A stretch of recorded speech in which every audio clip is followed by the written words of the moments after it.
Salut Nico. Alors, bonjour à tous. Donc aujourd'hui, je suis très honoré de recevoir Benjamin Bénichou, artiste, designer, entrepreneur pour, cet épisode 73 de Comptoiria. Cette fois-ci, je vous ai dégoté une star de l'IA générative créative, mais pas que, sur les conseils d'Alix qui m'a orienté vers toi. Après, j'avais déjà vu ton profil en vrai, parce que j'avais vu tes créations extraordinaires. Donc, on mettra les liens. On va essayer de représenter à la voix un petit peu ce que tu fais. Mhm. Mais, et voilà. Il faut absolument que les gens aillent sur ton profil Instagram, qui est donc tout simplement Benny_drop. Mhm. Allez-y. Et Benjamin, donc tu es à Los Angeles, toi, depuis 10 ans. Tu es au cœur de Hollywood, tout ça. Donc, ça va être très intéressant parce que tu vas nous donner un petit peu ce point de vue de comment vous percevez là-bas la révolution de l'IA générative. Et donc, pour commencer, Benjamin, que se passe-t-il en ce moment dans l'IA générative depuis quand? Depuis ChatGPT ou depuis avant, d'après toi? Mhm. Déjà, merci pour l'invitation sur le podcast. Donc, comme tu le disais, ça fait 10 ans que je suis à Los Angeles, mais j'adore écouter des podcasts en français. Du coup, j'ai écouté pas mal des épisodes de Comptoiria ces dernières semaines pour voir un petit peu ce que vous proposez. Et donc, c'est toujours un plaisir d'avoir ce genre de conversation. Euh, En fait, du moins pour mon expérience personnelle, l'IA, ça a vraiment commencé il y a un peu plus de 2 ans. Et effectivement, ChatGPT a été la première chose qui est sortie, où je me suis dit, c'est quand même vachement intéressant. Comme je te le disais en off juste avant, on a une boîte drop dans le conversational marketing. Et du coup, avoir cette possibilité d'avoir une vraie conversation chatbot, euh, intelligente ou pas intelligente, mais en tout cas une belle expérience conversationnelle. C'est un petit peu ça qui a piqué ma curiosité au début. Et au même moment, en fait, la sortie de Dali, qui était, je pense, parmi en fait les premières solutions avec lesquelles on pouvait jouer. Et, Ouais. euh, et en fait, un peu comme tout le monde, je pense il y a 2 ans quand Dali est sorti, comme j'ai un background de créatif, je me suis dit j'ai envie de tester et de faire un prompt et voir ce que ça va générer. Comme la plupart des gens, j'ai essayé de faire mon chien qui surfait une banane à Malibu, juste pour voir ce que ça donnait. C'est parce que tu es basé à LA. Exactement, c'est les inspirations. Mais pour le coup, c'était d'un côté impressionnant, mais un petit peu gimmick aussi quand même à l'époque. Tu vois, parce qu'on se disait, bon, bah, ok, c'est marrant, c'est impressionnant qu'à partir d'un prompt, ça génère une image. Mais j'avais du mal à me dire qu'il y aurait genre une vraie application, soit artistique, soit marketing, de l'usage. Et après ça, Midjourney est arrivé. Et pareil, j'ai fait une présentation il y a quelques semaines où j'ai montré un petit peu l'évolution de Midjourney 1 jusqu'à où on en est aujourd'hui et la vitesse à laquelle ça a évolué. Euh, mais c'est pareil, même si à l'époque les modèles n'étaient pas ce qu'ils sont aujourd'hui, c'était quand même un truc que je me suis dit, ouais, c'est vachement impressionnant. Et ce qui m'a tout de suite plu dans Midjourney, c'était Ouais. aussi le fait que c'était sur Discord. Il y avait un côté communauté. Donc, je pense Ouais. que ça a créé une barrière à l'entrée au début. Mais il y avait aussi ce truc de, si tu es un petit peu curieux, tu rejoins le Discord, tu vas voir comment les gens font des prompts et les types d'images qu'ils peuvent générer. Et en fait, c'est ça qui pousse un petit peu à tomber dedans, j'ai envie de dire. Et pour Hmm. moi, comme je te le disais, j'ai une expérience avant de faire Drop côté agence créative. Donc, j'ai bossé sur des campagnes pour Nike, pour Adidas, pour ASICS. Et donc, j'ai toujours été un créatif. J'ai fait des études de design et jusqu'à récemment, je suis passé côté tech entrepreneur. Et en fait, j'étais à un moment dans ma carrière où je veux pas dire que l'IA m'a sauvé, mais j'avais plus du tout le temps en fait de créer des choses et de m'inspirer moi-même avec du contenu. Et en fait, l'IA m'a permis vraiment d'avoir un outlet où en très peu de temps, je pouvais tester des choses, générer du contenu, le partager. Et je pense que ce qui a fait la différence sur les réseaux LinkedIn d'abord et aujourd'hui Instagram, c'était vraiment le fait que j'essayais de faire des images où quand tu les vois, tu as du mal à te dire que ça a été fait avec de l'intelligence artificielle. Et je pense que c'est D'accord. toujours le plus beau compliment quand quelqu'un te dit mais j'y crois pas, c'est pas possible que tu aies fait ça avec Midjourney ou avec Stable Diffusion. Du Ouais. coup, c'est un peu la barre que j'essaye de me fixer à moi-même, toujours pousser plus loin parce que ça évolue hyper vite. Donc en fait, ce qui est impressionnant aujourd'hui ne sera sûrement plus dans 2 mois. Du coup, il faut constamment se réinventer, essayer de suivre les nouvelles tendances. Hmm. Non, non, mais attends, mais c'est génial. Ce que tu dis là, je trouve ça très intéressant. Le fait que toi, en fait, tu avais plus le temps de faire de la créa, en fait, alors que tu as cette formation et que là, avec l'IA générative, et ben, tu peux t'y remettre. Ça, c'est marrant Mhm. parce que tu vois, enfin, moi, personnellement, pour le coup, j'ai jamais eu, moi, j'ai pas cette compétence technique, donc je ne savais pas le faire et moi, l'IA générative me permet aujourd'hui de m'exprimer, tu vois, Mhm. d'une manière visuelle, euh, et j'arrive pas forcément au même résultat que toi, mais tu vois, donc c'est un autre, c'est un niveau différent. Et ce que Mhm. tu décris toi, donc je trouve ça aussi très intéressant sur cette accélération, ce gain de temps. Mhm. Euh, Benny, j'ai envie 2 secondes qu'on parle de ton compte Instagram. On fait le Mhm. truc un petit peu dans le désordre, mais je me rends compte que je l'avais pas remonté, je l'avais pas scrollé jusqu'au bout, jusqu'en bas, même si je l'avais déjà regardé plusieurs fois. Et en fait, je vois que la première photo que j'ai sous les yeux, c'est celle d'une boutique Nike, Mhm. la boutique Nike, genre à Tokyo, une boutique Nike japonisante. Et cette Mhm. photo-là, je m'en souviens très. Je savais pas que c'était toi qui l'avais faite. Je m'en souviens très très bien. C'était un carton, ça. C'était magnifique.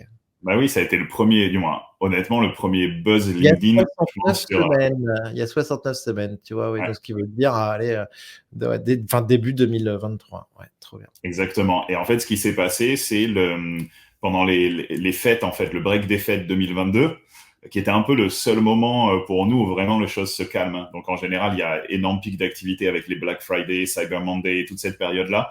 Et en général, les fêtes de fin d'année, même s'il y a toujours du business pour le e-commerce, c'est quand même un moment où tout le monde prend des vacances, tout le monde essaie de relaxer un petit peu. Et en fait, ça a été vraiment le même moment où j'avais fait des petits tests avant et je me suis mis mi-journée, donc j'étais sur mon téléphone et je geekais à un niveau qui était pas possible. Ah, C'est-à-dire ma conjointe, tu fait ça au téléphone? ouais, au téléphone, Oh là Discord, là! dans mon lit, et je Oh pense là que là! j'avais l'impression Non, que ça j'avais non, mais ça, c'est ah ouais, incroyable, c'est incroyable. j'avais 16 ans de nouveau, où du moins, ma femme, qui est ma conjointe de longue date, hein, elle Ouais. se retournait à 4 heures du matin et me disait, mais qu'est-ce que tu fais sur ton téléphone?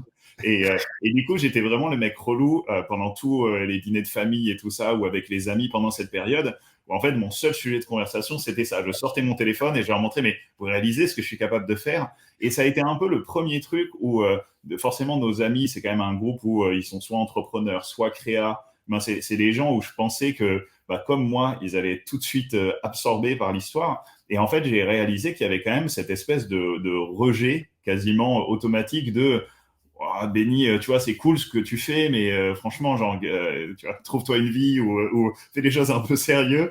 Et je comprenais pas. En Ah vrai, ouais? pendant les premiers mois, je me disais, mais c'est pas possible. Moi, encore une fois, je suis créa et c'est juste genre une révolution incroyable. Et je me disais, tout Non. le monde va sauter là-dessus, tout le monde va s'y intéresser. Et en fait, c'est quelque chose que j'ai réalisé aussi ces 2 dernières années, c'est que la technologie avance hyper vite et ça fait les headlines dans la presse et ce genre de choses. Et en fait, côté adoption concrète auprès des marques ou même des créatifs et des artistes, bah, en fait, ça va beaucoup plus lentement que ce que j'avais imaginé il y a 2 ans, où pour moi, c'était, bon, bah, dans 6 mois, en fait, l'histoire, elle est pliée. Tout le monde sera capable de faire des Impossible Store ou des armures samouraï de ce niveau-là. Et, euh, et en Non, fait, bah, mais pas vraiment. Ça prend un peu plus de temps. Et alors, quand on regarde côté marque, c'est des process qui, à mon avis, c'est plutôt une transformation qui va être de l'ordre de 5 à 10 ans, plutôt mmh. que ce qui est annoncé tout le temps comme bah voilà, on en parlait de Hollywood et ce genre d'annonce de ça y est, demain, tous les acteurs vont être au chômage et du coup, il faut aller protester. Je pense que c'est des choses qui vont se passer et ça va avoir un vrai impact sur notre société. Mais encore une fois, il y a quelques années devant nous, je pense, avant que les choses se déroulent concrètement. Ah ouais, ouais, bien sûr. Je comprends très bien ce que tu dis. Moi, je considère que j'ai eu une chance aussi parce que moi, j'étais un peu dans la crypto, dans les NFT, donc j'étais sur Discord aussi au final. Et c'est peut-être ça aussi, tu vois, qui m'a permis moi de m'y mettre aussi très vite. Mhm. Je trouve ça complètement dingue ce que tu dis, que tu le fais sur ton téléphone parce que moi, c'est pas mon usage. Moi, sur Midjourney, je le fais vraiment sur mon ordi, donc ça déjà, ça me fait beaucoup réfléchir. Je Mhm. veux continuer un tout petit peu à remonter, ton compte Instagram, donc il y a des pépites, des choses magnifiques. Ensuite, après, je vais très très vite, hein, mais tout le monde aura le loisir de scroller et franchement, c'est l'éclate. Ce qui m'a vraiment fait réagir après, pour moi, c'était ton inspiration Gucci. Euh, donc sur le Made by AI, on voit des samouraïs, heu Mhm. qui sont plutôt de couleur, rose, qui me faisaient penser Gucci, ça me faisait penser un peu à Kenzo, mais c'est Gucci et Mhm. ensuite avec des images qui sont animées et ça, je Oui. l'ai vu passer sur LinkedIn et quand j'ai vu cette animation là de tes images, c'est la première fois que je voyais ça et là, je me suis dit: «C'est quoi ce truc encore? C'est ouf». Mhm. Merci.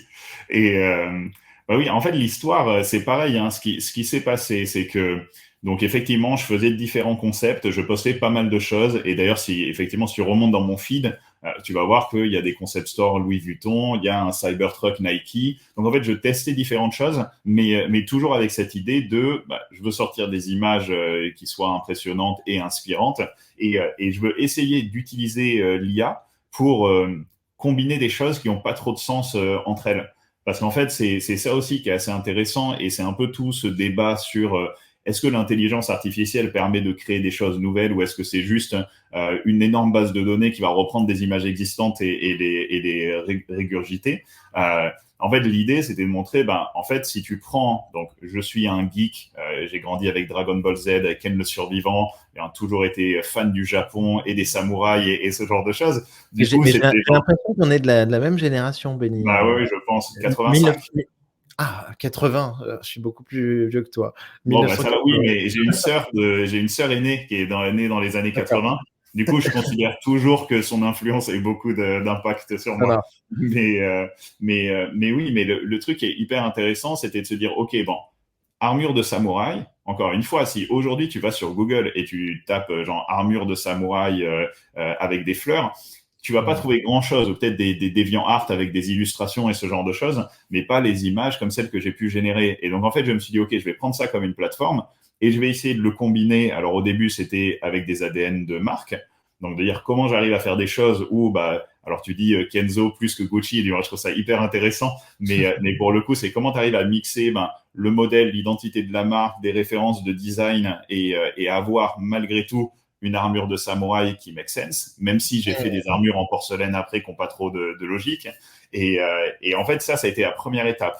Et en fait, après, quand j'ai réfléchi à, OK, pour que ça marche sur les réseaux sociaux, parce que j'avais déjà eu un petit buzz sur LinkedIn, mais je dis sur Instagram, il faut faire des reels, il faut faire du motion. Ça, c'est mon background, tu vois, marketing. Et Bien donc, sûr, je savais que poster des images statiques, ça allait marcher, mais ça allait pas permettre de faire décoller comme ça a décollé ces derniers mois. Et donc là, bah, j'ai regardé tout ce qui existait un petit peu en solution pour faire de la vidéo avec de mmh, l'AI.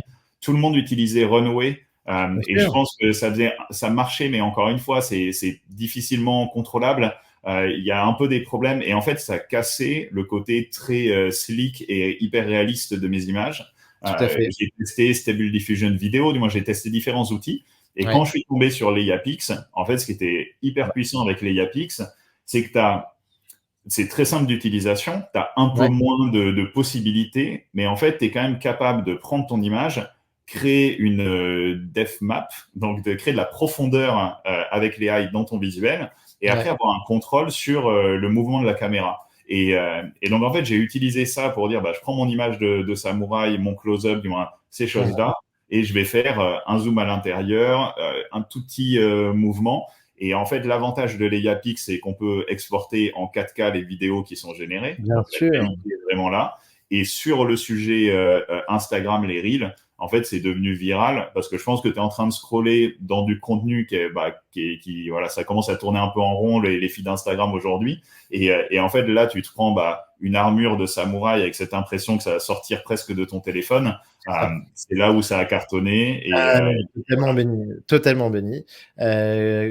Quand je l'ai vu, ensuite après je l'ai vu, j'ai grâce à toi, je suis allé essayer la solution et en effet, c'est exactement l'impression que j'avais. Tu as l'impression que ça sort de l'écran, tu as l'impression que ça sort de ton téléphone. C'est un truc de fou et très intéressant ce que tu dis là aussi parce que oui, on voit très bien Runway, et Pika existait même pas encore à ce moment-là. Il y avait quand même, une difficulté sur le contrôle et on perdait un petit peu de la magie, de la qualité qu'on pouvait avoir. Ensuite, après, tu as fait de la porcelaine et après je peux en arriver et ah oui, c'est magnifique tes porcelaines là, le serpent et l'avion, là, la 380 peut-être, je l'avais vu. Et après, franchement, peut-être moi, mon préféré, même si c'est donc ça, tu l'appelles Introducing Luminous Legacy. Mhm. Et là, c'est des samouraïs turquoises avec des détails, des diamants, des pierres précieuses de partout. Mhm. Ça, écoute, ça, voilà, ça, je l'ai montré à ma femme, je lui ai fait, regarde, enfin voilà, je le montre autour de moi, je montre autour de moi, les gens me disent à chaque fois, waouh, qu'est-ce que c'est? Enfin, là, tu vois, en fait, les gens savent même pas est-ce que c'est de l'IA générative ou pas, ou autre. Enfin, c'est quoi ce truc? C'est quoi ce missile? Ouais. Eh ben, merci beaucoup. Et c'est une de mes préférées aussi. Et pour la petite anecdote, l'algorithme a un peu joué avec mes émotions sur celui-là parce que il a mis un petit moment avant de décoller. Donc, j'avais tous mes reels qui partaient très fort. Et celui-là, il restait un peu bloqué. Et du coup, je me suis dit, ah merde, est-ce que j'ai atteint un petit peu les limites? Alors que vraiment, cette série, en fait, c'est Ah ouais. la première image, je trouve qu'elle est folle Oui, oui, avec oui, oui, oui. l'élection des diamants et tout ça. Ouais. Et la deuxième avec l'archer samouraï, c'est pareil, c'était un peu la première fois que je commençais à Incroyable. sortir des poses traditionnelles. Et, euh, et effectivement, s'il y a des gens de chez Tiffany qui nous écoutent, c'était Oui. la grosse inspiration derrière. Ah Et bah, c'est pareil, c'était montrer le luxe, comment on arrive à faire de l'hyperluxe, comment on arrive à inspirer les gens. Et pour moi, encore une fois, rester sur le même sujet, mais essayer quand même de réinventer à chaque nouvelle itération. béni, béni. J'ai pensé. Alors là, tu vois, autant tout à l'heure, on était sur Gucci, Kenzo. Ça, pour le coup, il n'y a pas de doute. Moi, j'ai pensé immédiatement Tiffany's. Ça, c'est Bah sûr. oui, oui, c'est trop On bien. m'a Et j'ai essayé, hein, et au on m'a début, dit je qu'il mettais y des avait certains logos. on m'a dit qu'il y avait certains des enfants de Bernard Arnault qui écoutaient le podcast. Donc, Ah, si magnifique. jamais Alexandre Arnault écoute le podcast, alors là, je lui recommande de te conseiller, de te contacter. Surtout que là, je viens de voir une villa, je crois, à Los Angeles qu'ils ont créé là, enfin habillée en tout cas aux couleurs de Tiffany's pour des Mhm. événements de marque. Je trouve ça magnifique. Mais là, ce que tu as fait, c'est fabuleux, franchement, fabuleux. Merci beaucoup. Benny, alors bon, on a dérivé un petit peu, mais il fallait absolument pour nos auditeurs, en tout cas, qui puissent vraiment entendre ce que tu fais, qui scrollent aussi donc ton Instagram. Maintenant, revenons un petit peu plus sur nos questions basiques là pour avancer. Donc, le tool IA que tu utilises le plus, toi, dans ton quotidien, c'est quoi? Mhm. Bah, donc, comme je disais au début, Midjourney, c'est mon premier amour. Et je D'accord, pense que, voilà, d'accord. et je ne suis pas sponsorisé par Midjourney. C'est vraiment, voilà, c'est là où tout a un petit peu commencé. Et aujourd'hui, ça fait partie, on va dire, intégrante de mon process. Mais encore une fois, ce que les gens réalisent pas, c'est que c'est pas juste un prompt et Midjourney. Mais aujourd'hui, j'ai un process avec plusieurs outils Mmh. qui intègre des outils avec de l'IA, donc Midjourney, Stable Diffusion, mais aussi Photoshop pour retoucher mes images, beaucoup les features d'IA de Photoshop quand j'ai besoin de régler des choses assez rapidement. Et derrière, la partie upscale et amélioration des images, donc avec Magnify ou Ouais, Créa ouais, avec un K, qui sont ouais. deux outils qui ont un petit peu changé parce que jusqu'alors, il y avait des outils qui permettaient juste d'augmenter la résolution. Et eux, en fait, ils ont vraiment introduit la notion de enhancement qui Bien fait que sûr. s'il y a la peau d'un modèle, en fait, ça va retravailler la texture, ça va régler les yeux, du moins toutes ces choses-là. Et donc, en fait, il y a plusieurs outils jusqu'à des Leiapix et d'autres outils pour animer derrière. Mais donc, voilà, j'ai vraiment un workflow qui est complet et qui, je pense, aujourd'hui, me permet de répondre Ouais, à pas mal de use cases et tester différentes choses. Je ne partage pas tout parce qu'en fait, comme tu le disais, mmh, tu vois, il y a un standard sur la qualité des choses que je veux poster. Du coup, il y a plein d'expérimentations que je fais sur comment tu prends des images 2D pour les rendre en 3D. C'est des choses où la technologie n'est pas prête aujourd'hui. Je teste avec, c'est hyper intéressant, mais pour le coup, ça n'a pas trop de place dans mes contenus Instagram bien parce que sûr. justement, j'essaye de pas faire des posts juste en mode regardez l'IA, c'est cool, on peut faire ça, c'est impressionnant, mais c'est pas non plus ouf aujourd'hui, et de Oui. vraiment rester sur je veux faire de l'art avec la technologie, l'intelligence artificielle, et j'attends que les technologies soient prêtes avant de vraiment pouvoir partager ça sur les réseaux. Mmh. Ouais, bien sûr. Sur cette Luminous Legacy là, donc en effet sur la 1re guerrière, la première samouraï, il y Mhm. a il y a un truc qui me bluffe moi, c'est Donc sur les pierres précieuses, c'est les à quel point ça scintille, ça brille, ça c'est un truc de dingue. Ah oui, et ça, du moins, encore une fois, ça fait partie des heureux accidents, on va dire. C'est en vrai sur toute l'image de la série, je fais pas des changements de ouf sur mes prompts d'une image à l'autre, mais c'est vrai que sur celle-là, comme je savais que bah, c'était des diamants et ce qui m'intéressait c'était la réflexion, et ben j'ai pas mal iterate sur bah, alors pour ceux qui utilisent Midjourney, on parle des tokens dans les prompts, mais sur cette notion de bah, comment j'arrivais à pousser le curseur Mmh. sur la réflexion, sur le Oui, côté irradiant de l'image, les détails et ce genre de choses, et d'accord. essayer de voir où je le positionne dans mon prompt, le poids que je lui donne, juste capable de Mmh. générer quelque chose où je voulais que l'image éblouisse, entre guillemets, les personnes qui allaient le voir dans leur feed Instagram. Parce que souvent on dit, tu sais, enfin, bon, tu peux générer une image sur, Midjourney en 2 minutes quoi, mais, enfin Mhm. même en 30 secondes. Mais par contre pour être un vrai pro de Midjourney, enfin en fait ça demande aussi d'être un peu un photographe Midjourney. Mhm. De temps en temps, tu en as qui mettent, qui utilisent des références, par exemple, d'appareils photo, de films, de pellicules, tu vois? Et ça me fait penser un petit peu au travail que tu fais là, tu vois? Sur l'éclairage, sur la brillance, le côté irradiant dont tu parles, Mhm. quoi. Mmh mh. Ah oui, c'est vraiment important. En fait, c'est toujours le. Donc, il y a plusieurs sujets. C'est un point, on peut en parler pendant toute l'heure du podcast, je pense. Mais le truc qui est assez intéressant, c'est effectivement, tout le monde peut faire un prompt en 5 secondes et générer une image en 10 secondes. Et ça, il n'y a pas de débat là-dessus. Par contre, derrière, encore une fois, si tu veux avoir du contrôle sur tes images, créer genre un vrai storytelling, une histoire et tout ça, d'une part, bah, la personne qui prompte doit effectivement avoir les références qu'il faut, le vocabulaire qu'il faut. Parce que pour le coup, si tu sais pas que bah, tu veux utiliser tel type d'objectif pour avoir tel rendu dans ton image, bah, ça va pas fonctionner forcément. Donc ça, c'est un premier point que bah, la majorité des contenus qu'on voit sortir, je pense qu'on a passé l'étape de c'est impressionnant parce que c'est un prompt qui génère une image. Là maintenant, le game, c'est OK, très bien, tout le monde peut le faire. Comment on est capable de faire du contenu de qualité, avoir du storytelling, de la même manière que si bah, j'étais encore creative director, on va dire à l'ancienne, et je vais bosser avec des designers, des photographes, un set et ce genre de choses. Et après, effectivement, c'est on va dire tout le workflow et tout le process derrière. Et en vrai, quand les gens me demandent combien de temps tu mets pour faire une image, bah, Ouais. je vais pas mentir, 10 secondes pour faire une image. Mais par contre, combien de temps je mets pour faire un reel? Bah, en général, c'est plutôt, on va dire, de bout en blanc, sans compter le temps que je passe dans mon lit sur mon téléphone.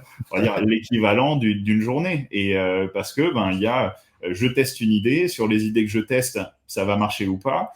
Quand j'ai trouvé une idée que j'aime bien, bah, du coup, je vais essayer de la pousser, donc générer plus d'images, pardon, faire la curation, faire les édits derrière.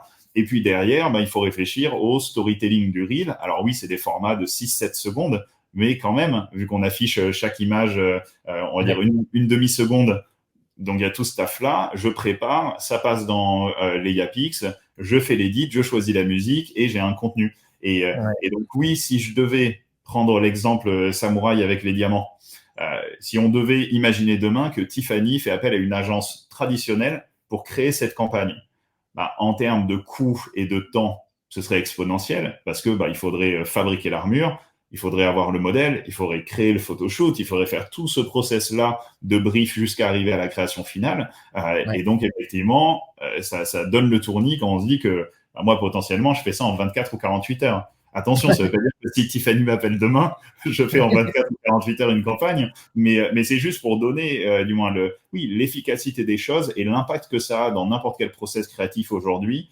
de se dire, bah, je suis capable de générer déjà plein d'images pour guider mon client, là où avant, bah, on faisait des références et des moodboards avec Pinterest via des Google Search. On montrait à un client Adidas, on lui montrait des refs Nike. Du coup, le danger, c'était toujours bah, le client qui dit OK, je veux ça. On dit bah, non, non, on n'est pas en train de dire qu'on va refaire un projet Nike ou une campagne Nike, c'est juste des références.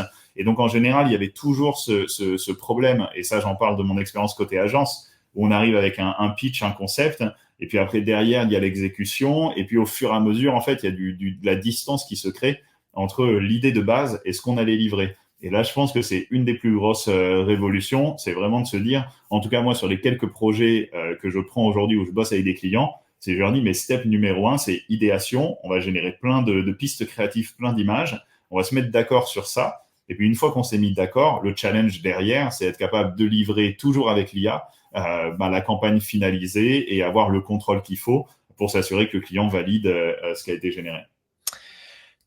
C'est génial. Là, en l'occurrence, sur du Tiffany, je vois que tu as eu, enfin, il y a un des effets au-delà de la couleur, bien reconnaissable, turquoise, c'est que tu as eu l'intelligence de mettre toutes ces pierres précieuses, justement, avec les reflets dont je parlais. Et je trouve qu'il y a un truc, donc ça me fait marrer, donc enfin, je me permets de te poser la question. Dans ton travail, entre un peu cette pierre précieuse et le samouraï, et tu en parlais tout à l'heure très rapidement, où la porcelaine et le samouraï, où on Oui. peut voir une espèce de peut-être de fragilité et de côté Mhm. guerrier de l'autre côté. Je sais pas, est-ce qu'il y a une démarche là-dedans? Tout à fait, comme je le disais tout à l'heure, c'est vraiment l'idée de mixer des choses qui n'ont pas trop de sens. Et le mix porcelaine chinoise avec armure de samouraï, qui est le reel qui a fait genre plus de 12 millions de vues aujourd'hui, je pense que non seulement c'était un exercice intéressant, mais je savais aussi que c'était un vrai sujet polarisant et pour plusieurs niveaux. Forcément, il y a des gens qui se disent attention, Benny, la Chine et le Japon mélanger les deux ensemble, tu vois, tu joues avec le feu.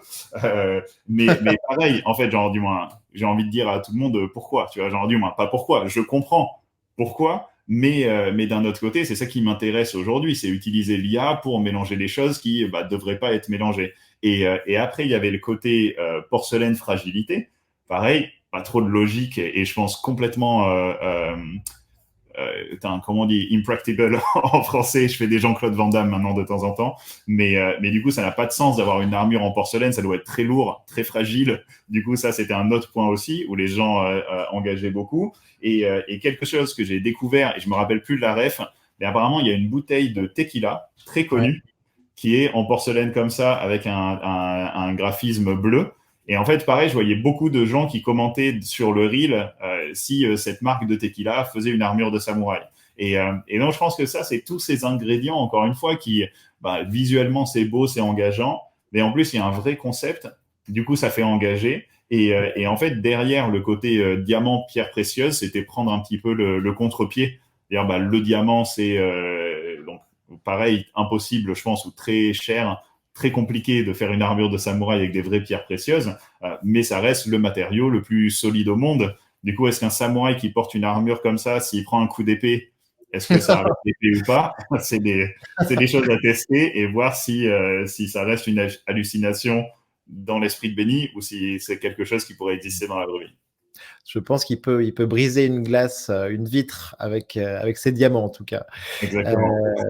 Et c'est vrai qu'il y en a certainement pour plusieurs millions d'euros, de diamants sur sur une armure. Trop cool, Benny. Est-ce que tu as un usage secret ou un usage hyper pratique à nous révéler? Sachant que Mhm. je sais, hein, que tu as ta cuisine, tes secrets, mais un petit truc, et ça peut être sur ChatGPT aussi, hein, tout outil d'IA générative. Oui, oui. En fait, comme je disais, on va dire les secrets pas trop gardés ou très sur lesquels je suis très public, c'est utiliser des outils comme les Yapix pour la Bien partie sûr. production, utiliser Magnify pour l'amélioration des images. Alors le seul problème avec Magnify, c'est que c'est quand même assez coûteux comme solution. C'est un Ouais. système de crédit par amélioration d'image. En fait, quand on produit beaucoup en tant que hobby, on va dire, ça peut coûter très cher. Et en Ouais. fait, quand il y a goûté, c'est un peu dur de présenter à qui que ce soit une image qui n'a pas été améliorée par Magnify. Mais Donc, toi, tu vas en x4, x8, exactement, ça coûte cher très vite. Et, euh, et, mais euh, alors et que les Magnifique, moi, ça a changé, ma vie de créateur, hein, tu vois? Parce que oui, oui, c'est fou. moi, ça a C'est- rendu les trucs que je faisais sur Midjourney, ça les a rendus à mes yeux, beaux, quoi, tu vois? Enfin, Exactement. pour moi, ça a tout changé. Mhm, C'est vrai, et je pense qu'il y a une belle opposition. Les Yapix, qui est très accessible, mhm. je trouve, enfin financièrement, et alors que Oui. Magnifique, c'est plus cher, ouais, tout à fait. Oui, et puis dans le process, encore une fois, les Yapix, tu vas l'utiliser vraiment en bout de chaîne. C'est-à-dire à Ouais, partir du moment où tu as des images que tu aimes bien, tu vas en sélectionner 5, 6 que tu vas augmenter avec les Yapix. Là où sur Magnify, pareil, maintenant j'essaye de me maîtriser un peu, c'est-à-dire que je génère beaucoup d'images et je vais choisir mon top 10-15 avant de les passer dans Magnify. Mais c'est vrai que c'est toujours très très tentant, surtout quand tu fais des expérimentations en ce moment. Alors voilà, un secret, quelque chose qui est moins visible et qui pour le coup, pareil, pour moi est inévitable si on veut être sérieux sur ces sujets-là de AI générative pour la partie créative, c'est utiliser Stable Diffusion. Et en fait, Stable Diffusion, alors même si les modèles évoluent très vite, j'utilise moins pour créer mes images de base, mais par contre, je l'utilise sur toute la partie control net, et c'est-à-dire en fait pouvoir faire du deepfake, avoir du contrôle sur le modèle, entraîner des mini-modèles sur des personnages ou des personnalités ou des objets. Et en fait, c'est assez intéressant, c'est beaucoup moins accessible que Midjourney et que les autres plateformes. J'ai dû me faire un setup j'ai un PC de gamer avec une énorme carte Nvidia pour le faire tourner en local. Il y a des solutions dans le cloud que je teste là, notamment parce que j'ai lancé une formation en ligne et du coup, tout le monde n'a pas un PC chez soi avec une énorme carte Nvidia. Donc, j'ai testé pas mal de choses en ligne.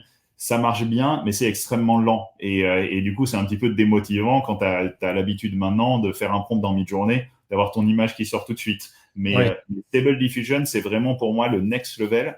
Là, je bosse sur des projets, je peux pas trop en parler publiquement encore aujourd'hui, mais ça implique en fait faire des contenus de campagne avec des personnalités connues qui valident. Hein, c'est on va dire des athlètes pour pas tout spoil. Et du coup, en fait, sans un process Stable Diffusion de pouvoir intégrer la personnalité des athlètes et ce genre de choses avec Midjourney, on sait qu'on pourrait créer un cousin éloigné de Cristiano Ronaldo et avoir quand même une vibe de ça lui ressemble un peu. Mais là, pour le coup, avec Stable Diffusion, ça permet de rajouter cette couche de comment j'arrive à finir mes images. Et moi, personnellement, je pense que c'est le futur de créer des campagnes avec des athlètes ou avec des talents at scale. On a tous vu l'épisode de Black Mirror sur Netflix où la personne signe son droit à l'image et derrière ils vont produire les épisodes de la série. Elle a plus de contrôle sur elle-même, dans un côté un peu moins glauque et dark. Je pense que avoir cette idée de je suis une personnalité, il y a besoin de faire X content pour la promotion du film ou d'une série ou ce genre de choses. Je pense qu'aujourd'hui, personne apprécie l'exercice d'aller passer une journée ou 2 journées sur un set, de voyager pour un shooting. Et côté marque ou studio ou agence, peu importe, de se dire en fait, on a juste une journée de content. Et puis après, si on réalise qu'on n'a pas suffisamment de matière pour assurer la promo ou ce genre de choses, on est un petit peu bloqué. Donc ça, c'est des choses très business, mais je pense que du moins, ça va être une révolution énorme à partir du moment où c'est plus adopté par les marques et les agences. Ok, mais donc ce que tu dis en fait, c'est qu'aujourd'hui sur Stable Diffusion, que moi j'utilise beaucoup moins et très peu, hein, parce qu'en effet Midjourney est beaucoup plus accessible, beaucoup plus simple. C'est que tu peux donc avoir des personnages en fait, hein, où tu intègres la tête du personnage et tu peux lui donner toutes les expressions et toutes les mises en scène que tu veux, contrairement donc à Midjourney. Mais et tu utilises Midjourney, tu peux utiliser les références de caractères. Oui, j'allais te demander, c'est ma deuxième question. Est-ce que les références, on a parlé à fond de ces refs pour la consistance des personnages. Qu'est-ce qu'il en est? Encore une fois, c'est ouf déjà de voir le fait de pouvoir utiliser ces références. Et je trouve que ça marche très très bien quand tu utilises une personne qui est pas connue pour le coup. Tu crées un avatar. La chose sur laquelle les gens bug quand ils voient de l'AI, et c'est le concept de Uncanny Valley. C'est genre tu vois un truc qui a l'air vrai, mais il y a quelques petits détails qui te dérangent dedans. Du coup, comme je disais tout à l'heure, tu prends Cristiano Ronaldo ou Michael Jordan, tu le fais avec de l'AI CRF sur un accident, sur 1 sur 100. Tu vas peut-être avoir une image où tu dis genre wow, c'est chaud. Ouais. La majorité des cas, tu as l'impression que c'est son cousin plus ou moins éloigné.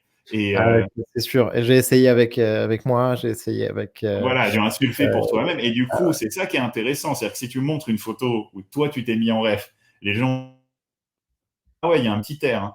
Par contre, si tu as fait une série avec un avatar qui n'existe pas dans la vraie vie, Ce que les gens parfois réalisent pas, c'est qu'en fait, tu vois ma tête du matin aujourd'hui, en fonction de où je me positionne, la lumière, l'environnement et ce genre de choses, j'aurai jamais exactement la même tête pour que ce soit bien ou pas. Ça dépend de quelle perspective. Et là, en fait, ce qui est fou avec Stable Diffusion, c'est que tu es capable en fait d'aller définir, si on parle de cette histoire du modèle, mais ça marche aussi pour les vêtements, ça marche pour tout.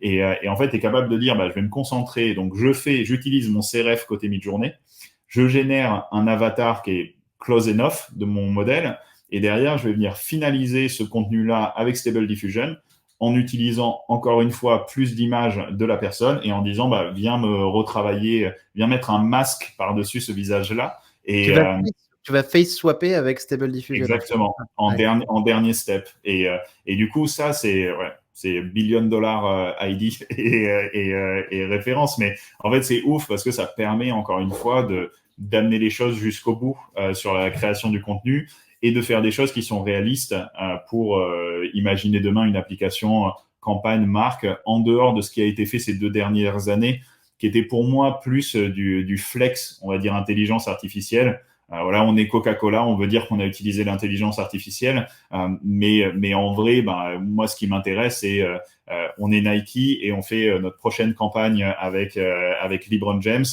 C'est produit avec de l'AI, mais personne n'est capable de dire que ça a été fait avec de l'AI, parce qu'encore une fois, je pense que c'est un sujet qui va vraiment s'essouffler assez rapidement. Le côté fait avec de l'AI, dans l'absolu, du moins aujourd'hui, personne poste une campagne en disant fait avec Photoshop ou du moins on s'en fout de comment ça a été fait. L'important, c'est est-ce qu'on est capable en tant que créatif d'utiliser ces nouvelles solutions pour produire plus de contenu de meilleure qualité. Et moi, en tout cas, c'est vraiment le message que j'essaye de porter, pas la course vers on veut faire moins cher, plus vite, mais de se dire, en fait, on peut, en tant que créatif, comme tu le disais toi au début, t'es pas créa à la base ou t'as pas nécessairement tous les skills.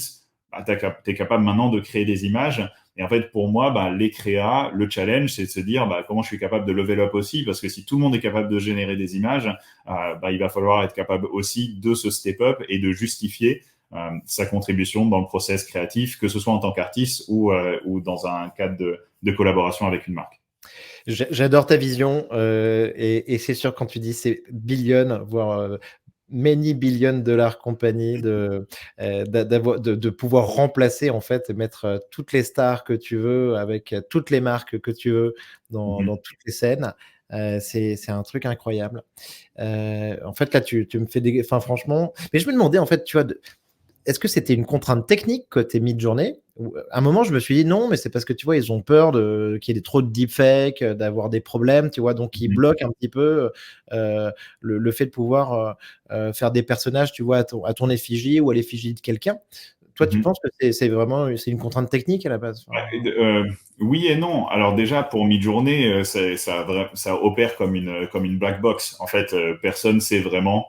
Ils sont quand même très secrets sur ce qu'ils font. Donc, il y a le côté communautaire et tout ça. Mais encore une fois, techniquement, on a accès à rien. On sait qu'aujourd'hui, les modèles Midjourney sont clairement les plus avancés sur le marché et que là, ils ont atteint un niveau au bout d'un moment, améliorer le réalisme, ça a une fin en soi.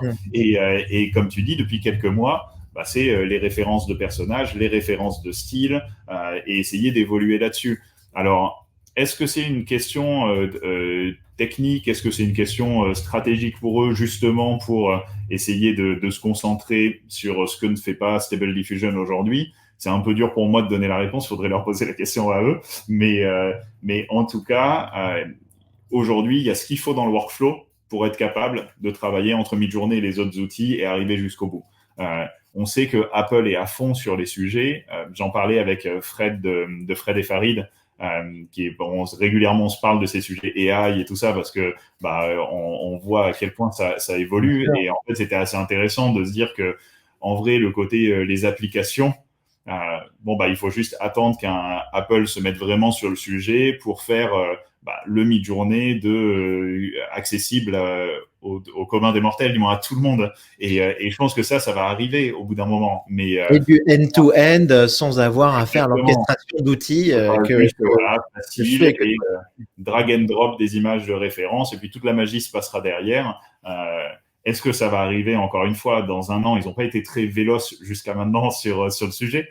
Est-ce que ça va arriver dans 10 ans? Ce qui est sûr, c'est que ça va arriver. En fait, il va y avoir un moment où il n'y aura pas de valeur ajoutée à se dire, bah, moi, j'ai une secret sauce pour faire des prompts. Non, en fait, la vraie valeur aujourd'hui, je pense, c'est avoir les références et les bases, en fait. Parce qu'en fait, si tu n'as pas ça, tu peux jamais faire des bons prompts. Quand les gens me demandent, Denis, c'est quoi les secrets de tes prompts? Ben, en vrai, c'est que mon background fait que j'arrive assez bien à exprimer ce que j'ai dans ma tête pour que derrière, bah, l'IA puisse m'aider à générer des choses. Mais j'ai Mais aussi cette la capacité à syntaxe, oui. rebondir sur des choses que je n'avais pas en tête. Et ça aussi, tu vois, alors là, le cadre des samouraïs et tout ça, c'est quand même assez précis, mais il y a plein de moments quand je génère des images, ce que j'ai en tête au début, bah, n'est pas nécessairement ce que la série voilà, un peu C'est compliqué cette phrase à sortir. toute la Que j'ai magie de en l'IA tête. générative. Exactement. Et du coup, c'est ça qui est cool. Mmh. Et il y a plein de personnes qui ne le comprennent pas, qui se disent, bah, moi j'arrive, je fais un test sur Midjourney, l'image est nulle, ah bah je suis nul à faire des prompts, du coup j'abandonne. On m'a dit Et ça ça, aussi, c'est un on peu m'a dommage. beaucoup dit ça. Les mecs qui me disaient ça le plus au début, enfin, dans ceux que je rencontrais, qui venaient à mes meet-up à Paris, tout ça, c'était les mecs de la 3D. Tu vois, ils me disaient, Ah bah oui, oui. moi je maîtrise tout, ça prend des heures, ça tourne pendant 48 heures sur des machines, mais je reviens, tu vois, j'ai exactement au pixel C'est près ce cool. que je voulais. Voilà. Et, ouais.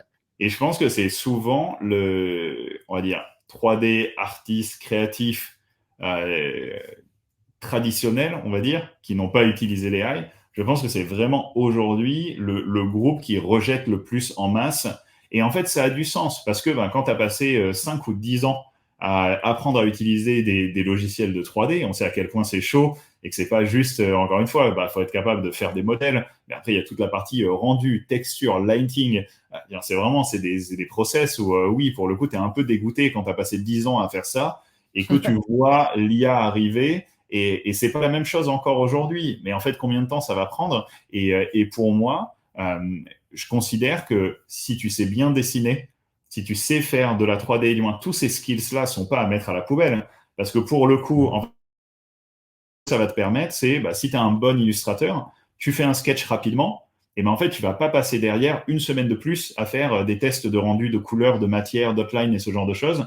Pour ton client, ou même pour toi en tant qu'artiste, tu vas être capable de tout de suite générer des choses et te faire des idées. Sur la 3D, c'est la même chose. Les gens, je sais pas si tu l'as vu passer mon Samurai Cosmonaute, l'ambition, Ouais. c'est d'en faire une sculpture.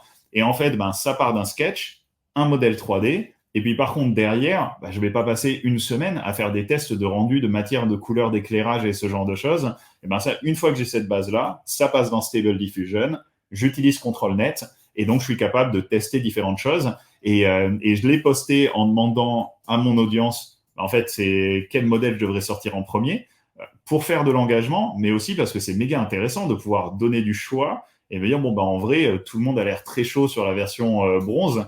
Bah, Waouh. tu devrais aller là parce que c'est ce que veut le marché. Et c'est des choses où les gens réalisent pas qu'en vrai, tout devrait fonctionner dans ce sens-là aujourd'hui. Et ça, je pense que c'est peut-être mon background à moi de marketing digital dans les réseaux sociaux et aider les marques à mieux comprendre ce que veulent leurs consos. Et en fait, bah, se dire qu'aujourd'hui, avec une intelligence artificielle, tu peux vraiment le faire. Là où avant, bah, si tu passais, comme tu disais, 3 semaines à faire 5 secondes d'animation en 3D, rendu final, bah, tu vas pas pouvoir en faire 15 variations pour tester la demande et ce qui marche le mieux dans ta campagne. Ouais, génial, génial. Ouais, et le cosmonaute, je l'avais vu passer, c'est vrai qu'il est très, très sympa. J'aimerais bien avoir une petite figurine 3D Bah, pour mon ça va collègue. sortir. Mais toi, tu peux aller sur mon site benjaminbenichou.com et j'ai une section qui s'appelle Art Drop List. Tu Parfait. sign up et du coup, toutes les releases qui vont arriver et pour les auditeurs aussi, tu reçois avant-première sur les drops à venir. Ah, bah, voilà, super. Donc allons tous sur le site. Benjamin, j'ai une autre question, c'est est-ce que tu connais le business un peu des avatars? Donc il y a Agen, tu as Synthesia. Moi, j'ai des super potes qui s'appellent, Argile, qui font un tabac, là-dessus, avec des avatars, hyper réalistes. Donc on n'est pas exactement sur le cas dont tu parlais tout à l'heure avec, une personne une star, une célébrité, un mannequin et on va utiliser Stable Diffusion et le mettre dans n'importe quelle situation pour n'importe quelle marque, mais donner la possibilité à n'importe qui de s'exprimer. Ces avatars, ils font des trucs de dingue. Maintenant, ils sont même capables de bouger de temps en temps, Oui. d'avancer sur des plans séquences. Est-ce que tu as expérimenté un petit peu ces sujets d'avatar? Et Bah qu'est-ce que oui, tu as? Agen, je suis fan et du coup, du moins, j'ai testé pas mal dans le cadre notamment de tout le contenu que je suis en train de créer pour ma formation en ligne. Du coup, bah, il y a des choses que je shoot comme ça et il y a quand même des sujets sur lesquels non seulement c'est pas nécessairement ma formation première de faire du contenu et aussi en termes de scale. Pareil, si je découvre un nouveau workflow, au lieu de me dire, bon, bah, il faut que je réfléchisse au shoot, à la lumière, dans le studio, est-ce que je suis rasé, est-ce que tu vois, j'ai le bon t-shirt et ce genre de choses, me dire que j'ai toujours du backup Agen pour être capable de créer des contenus, je trouve ça hyper intéressant et violent. Et Ah je sais ouais, pas si tu as vu l'interview, c'est Reid Hoffman qui a posté, bien je crois, sûr, hier. je l'ai regardé hier, je l'ai regardé hier. Et Excellent. c'est comme tu dis, c'est bluffant. Tu mets les deux à côté, il y a toujours un truc de ah oui, ok, déjà on t'a dit que c'était de l'IA, et en plus tu vois, tu captes un peu. Euh, je suis pote avec la team de Lucky Day, le podcast, je sais pas si tu connais. Et pareil, ils font beaucoup de contenu, des reels. Et donc je parlais à un des founders qui me disait, Benny, qu'est-ce que t'en penses des avatars et tout ça? Moi je l'ai testé, je trouve que quand même, tu vois, on capte que c'est pas moi et tout ça. Je lui ai dit, tu sais quoi?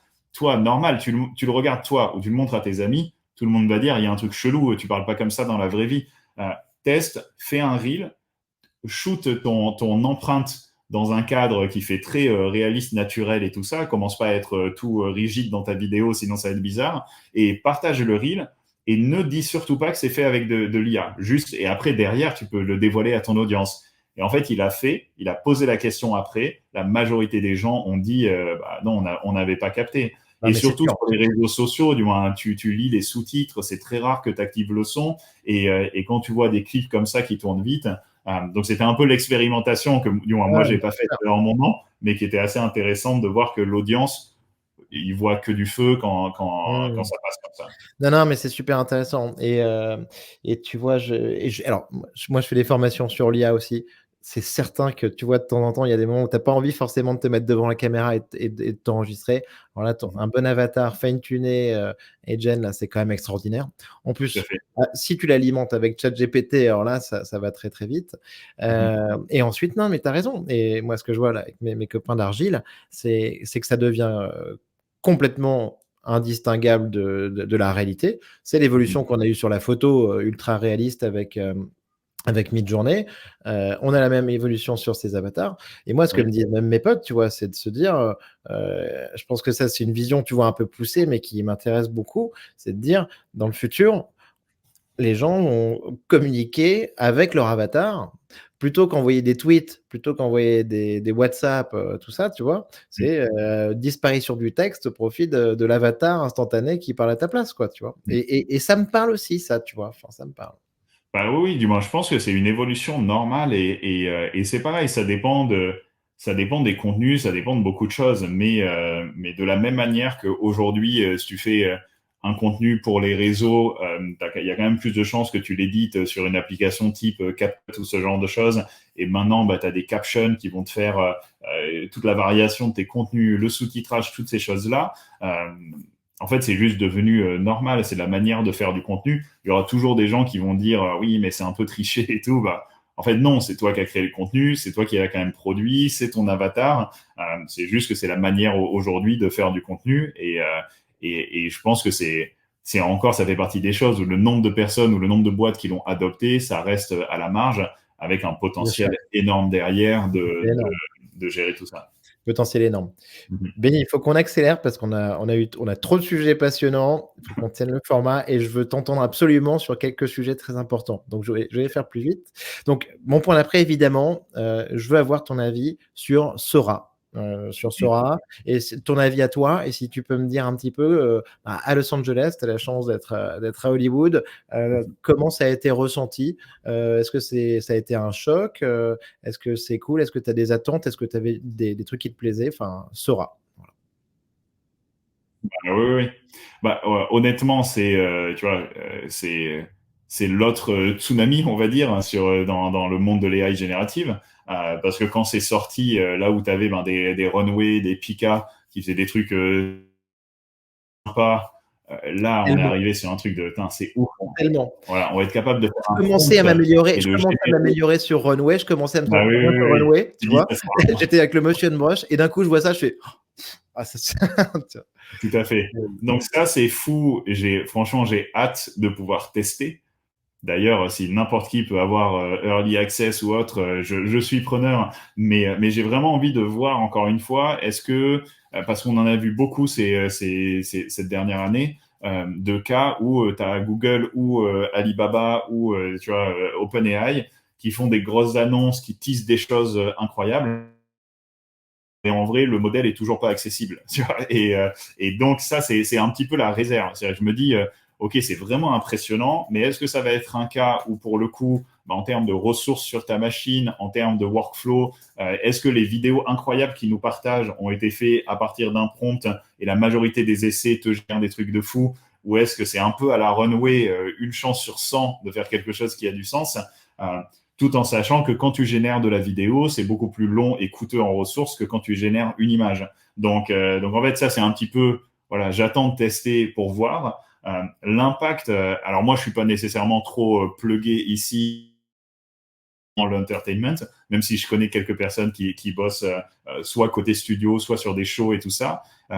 Clairement, on a vu il y a eu pas mal de manifestations qui ont duré quand même assez longtemps, des protestes côté Hollywood sur toutes les réglementations que les acteurs ou les syndicats essayaient de faire passer. Au final, j'ai l'impression que c'est les studios qui ont quand même gagné le bras de fer. Il y a pas mal de sujets qui tournent en ce moment sur la création d'avatars, de célébrités pour les mettre dans des studios et tout ça. Donc, je pense que clairement, c'est un sujet qui est ultra polarisant et inquiétant. Disons, inquiétant pour cette partie du business parce qu'effectivement, il y a tellement de jobs qui sont à risque parce que quand on va sur un set pour shooter une série télé ou un clip ou ce genre de choses, il y a énormément d'employés. Je me rappelle plus le nom, mais j'avais découvert qu'il y a un job, en fait, c'est des mecs qui sont juste responsables de mettre du gaffeur sur les câbles, sur les sets, tu vois. Et c'est un job qui est très bien payé. Et pour le coup, le mec, son job, sa responsabilité, c'est le câblage sur le set. Et en fait, toutes ces choses-là, bah, forcément, vont disparaître à partir du moment où je suis capable de shooter tout mon contenu sur un fond vert ou même pas sur un fond vert, avec des gros serveurs, des grosses cartes graphiques et avoir le réalisateur, potentiellement les acteurs et tout ça dans la pièce, mais énormément de jobs qui risquent de passer à la trappe. Et donc, forcément, bah, quand il y a ce type d'impact potentiel sur la société et sur les jobs aux États-Unis, mais je pense qu'on va avoir les mêmes histoires en France et en Europe. Il y a des levées de boucliers, mais la question pour moi fondamentale, c'est en fait la machine, elle est lancée aujourd'hui. Donc, est-ce que c'est une bataille qui a même du sens à se mener versus se dire bon bah en fait maintenant c'est la nouvelle réalité, il faut se reconvertir et il faut changer de direction. Ouais, bien sûr. On peut penser que en ce moment ou très, très bientôt, on va quand même avoir toutes les stars, tous les acteurs, tous les chanteurs qui vont avoir des modèles de leur visage, de leurs expressions de visage, de leur voix qui vont être entraînés et qui pourront aller dans tous les sens après, quoi, hein. Bah oui, et franchement, on le voit déjà sur le dernier Indiana Jones. Alors c'est un peu perturbant, mais tu as Harrison Ford jeune dans les premières scènes. Euh, j'ai vu un autre film récemment, pas. Donc en fait, ça arrive.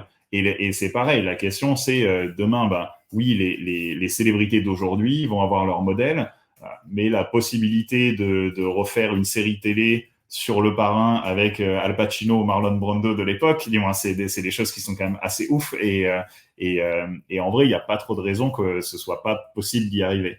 Je suis content de ne pas être trop impliqué dans cette partie du business, mais du coup, c'est assez intéressant de voir comment ça va évoluer et l'impact que ça va avoir aussi pour la créativité de manière générale. Parce que aujourd'hui, faire un film, faire une série, la barrière à l'entrée en termes de budget, elle est énorme. Et en fait, là, maintenant, on va voir, je pense, beaucoup de studios, de plus petites studios, plus petites structures, qui vont être capables de créer des contenus et potentiellement les vendre à Netflix ou à Amazon, là où avant, c'était impossible d'imaginer, ou vraiment des cas à la marge, d'avoir des petites productions qui arrivent à sortir du contenu qui est au niveau d'un studio Bien sûr. hollywoodien. Bien sûr. Alors Benny, je te bombarde de questions, mais question très importante. Est-ce que tu as une vision, un avis donc sur le copyright? Copyright qui est un grand sujet. La propriété intellectuelle. Moi, je pense que ça va être très difficile à régler. Alors attention, je suis pour qu'on trouve évidemment, des clés de répartition, là-dessus. Mais je pense que ça va être très compliqué parce qu'au final, ces modèles, ils s'inspirent de tout ce qu'on a mis sur internet. Quel est ton point de vue, toi, sur ce sujet copyright, propriété intellectuelle? Bah oui, c'est une question épineuse. Du coup, je ne suis pas avocat, donc ce n'est aucun conseil validé par mon lawyer.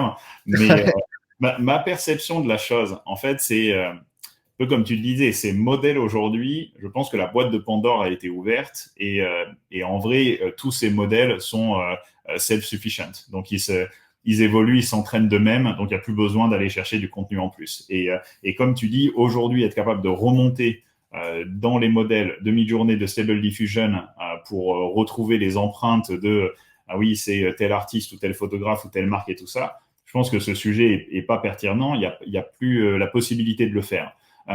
Après, quand on regarde les sujets de copyright, en fait, un truc qui est quand même assez important, c'est que si on oublie de parler de l'intelligence artificielle, si demain je fais une peinture dans le style de Vincent Van Gogh, j'ai pas un problème de copyright. Genre, j'ai pas la listate de Vincent Van Gogh qui peut venir me faire un procès parce que j'ai fait une peinture dans le style de. Et donc, en fait, pour moi, c'est un petit peu la même chose aujourd'hui avec l'IA. C'est-à-dire que, oui, si je joue avec le feu et que j'essaye, ce qui est en vrai quasiment impossible à faire, j'essaye de refaire exactement le même produit d'une marque où j'intègre leur logo dedans sans demander la permission, toutes les choses basiques qui existent AI ou pas AI, je prends un risque.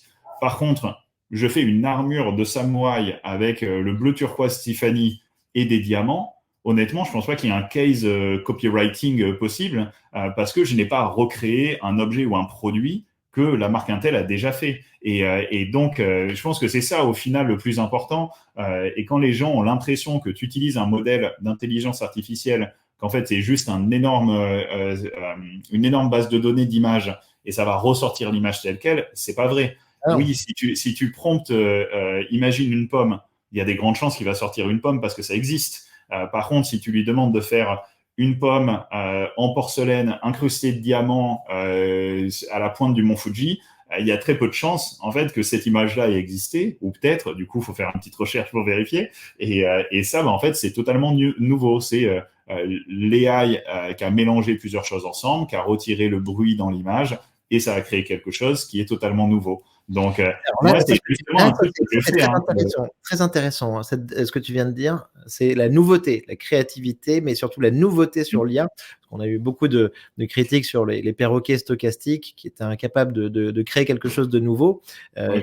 Très bon exemple sur ta pomme en porcelaine avec le mont Fuji. Elle n'a jamais existé, en effet. Mhm. Et oui, et moi d'ailleurs, pour le coup, c'est un petit exercice que je fais, c'est-à-dire que quand je crée des images ou des concepts, j'aime bien faire une petite recherche Google pour essayer de voir, encore une fois, déjà, est-ce que le concept en lui-même existe et est-ce qu'il y a des images qui ont été générées où je pourrais me dire, c'est un petit peu borderline. Il y a tel artiste qui l'a déjà fait.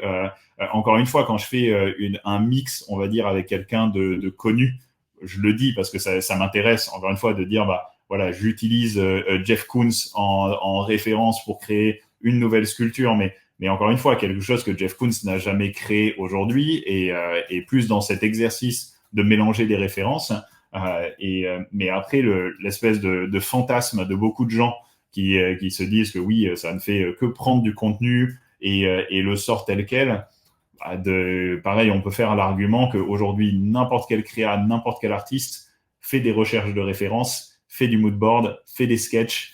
Du coup, il y a pas vraiment de choses où l'idée sort de nulle part parce que j'ai pris un LSD la veille et que je me suis réveillé avec cette vision en moi sans avoir été exposé à rien d'autre autour. on s'inspire tous de Homère et des premières grandes histoires de l'Iliade, de l'Odyssée. Exactement. Hem, OK, super intéressant, Benny. Est-ce que tu as déjà été contacté, par des marques qui ont vu ton Mhm. travail un petit peu et ça t'arrive? Ça t'arrive souvent avec des Oui, marques? régulièrement. Et disons, c'est très très cool. Mais donc j'ai fait un projet avec le Paris Saint-Germain Ouais, sur cette saison ouais. qui était top, et un projet qui peut te parler parce que c'est collaboration avec Paris Saint-Germain, Crypto.com. Et en fait, j'ai designé les posters de la Ligue 1 qui ont été générés. On a généré des milliers de posters, et après derrière, en fait, la communauté a pu sélectionner, et les posters sélectionnés ont été distribués en NFT gratuits qui donnent accès à tout un tas d'expériences. Donc l'histoire était super intéressante, et c'était quelque chose qui, sans l'IA en termes de volume et de timing, aurait été impossible à gérer. J'ai fait une collaboration avec Coach en Corée, une collaboration avec Rado. Donc j'ai fait quelques projets comme ça. Ah non. J'ai pas une bande passante illimitée, du coup c'est assez Non. sélectif. Et derrière, pas mal de conversations plus sur le côté corporate training. En fait, soit des conversations orientées leadership sur essayer de leur faire comprendre un petit peu ce qui se passe aujourd'hui et comment ça peut avoir un impact sur le business. Mais aussi, j'ai eu l'occasion de faire des masterclass avec des équipes créatives de marques ou d'agences pour essayer, encore une fois, de créer, d'une part, de rassurer, parce que je pense qu'il y a quand même beaucoup de craintes aujourd'hui, notamment chez les marques, mais aussi de leur montrer que, un peu ce qu'on se disait tout à l'heure, c'est pas une tentative sur mi-journée et c'est fini, et c'est pas une masterclass de 2 heures qui fait qu'on devient expert. C'est des centaines d'heures à expérimenter sur le Bien sujet, à sûr, tester, à se rater, et AI ou pas, ça, je pense que c'est quelque chose qui va pas vraiment changer dans le futur. bien sûr, bien sûr.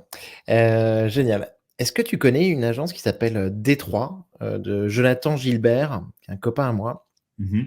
qui est une agence, qui met en relation, tu vois, les stars de l'IA générative, au niveau créa Non, et non, des je- et des marques, comme ça. ok, Heu, donc Détroit Agency, il est super, Jonathan, je pense ok, que ok, je regarderai. et il Trop bien. faudrait que vous vous parliez. Hem, Mhm. il fait un super travail. Trop bien. Benny, donc une autre petite question, c'est pour finir, donc toi, on parle beaucoup d'AGI, si Mhm. tu regardes un peu les vidéos avec, Reid Hoffman et tout ça, avec Sam Altman, avec, Dario Amodei d'Anthropic. Enfin bon, est-ce que toi, l'AGI, est-ce que ça te parle? Est-ce que tu vois ça arriver dans les prochaines années? Heu, Mhm. voilà. Du moins, ouais, encore une fois, c'est dur de faire des prédictions. J'ai écouté beaucoup de podcasts quand même sur le sujet, parce que je trouve ça assez intéressant. Et c'est pareil, hein, même avant de parler on va dire, de l'intelligence artificielle ultime, assez intéressant de comprendre que, en gros, un modèle comme ChatGPT, en fait, c'est nul pendant très longtemps. Et puis, ils sont arrivés à un moment où ça a été les sets de data qui ont fait passer le cap, et d'un seul coup, c'est devenu le ChatGPT qu'on connaît aujourd'hui. Et en vrai, pareil, l'évolution, même si ça fait beaucoup, je trouve, de headlines entre ChatGPT 3.5 et ChatGPT 4, je suis pas sûr qu'on le perçoit nécessairement de trop. Et donc, en fait, ce que je me demande, c'est est-ce que ça va être une espèce d'évolution linéaire, ou est-ce qu'on va avoir un petit peu un effet similaire, c'est-à-dire que en vrai, les mecs qui ont créé ces modèles à la base, ils savaient pas du tout que ça allait fonctionner de cette manière-là aussi rapidement. Et donc, est-ce que dans 6 mois, 1 an, 2 ans, on va atteindre genre l'autre palier où il y aura suffisamment de data et d'entraînement du modèle que d'un seul coup, ça va clic et il va se passer quelque chose. Voilà, c'est un peu les sujets. Sur les podcasts que j'ai écoutés, il y a les deux visions, quoi. Il y a vraiment des gens qui disent, dans 1 an ou 2, ça peut arriver. Il y a d'autres personnes qui disent, non, c'est 30 ou 40 ans avant qu'on arrive à cet état-là. Donc, moi, je reste quand même un petit peu.